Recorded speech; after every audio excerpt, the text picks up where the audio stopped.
খবর করতে গিয়ে সংবাদকর্মীকে আক্রমণ করলেন তৃণমূলের দুষ্কৃতীর স্ত্রী এবং বিজেপির নেতৃত্বদেরকেও মারধর করলেন প্রকাশ্যে। তৃণমূল সরকার চলে যাওয়ার পরে তাদের এখনও প্রভাব যায়নি। দেখুন সেই ছবি।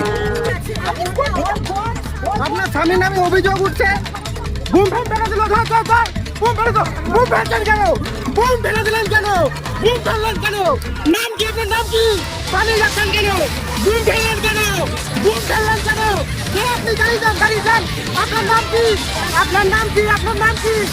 আপনার নাম কি? বুম ফেলে দিচ্ছেন কেন? বুম ফেললেন কেন? মাইক ফেললেন কেন?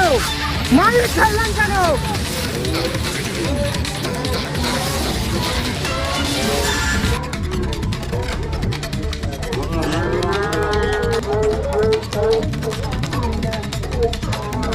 মারতে গেল, এই দেখুন চোরের মায়ের বড় গলা। আপনাকে মারতে গেছিল? আমাকে মারতে আসছে আমাকে।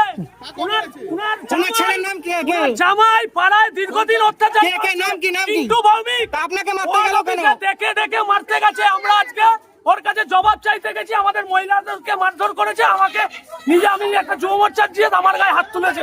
একটা মহিলা মানুষ, ওই যে দেখুন, ওই যে বয়স্ক মহিলাটা, এই যে আমাকে বলছে, একটা অশ্লীল ভাবে গালিগালাজ করছে। এই যে একটা আমার ঠাকুমার বয়সী মানুষ আমার গায়ে হাত দিল এবং আমাকে নোংরা ভাষায় গালিগালাজ করছে।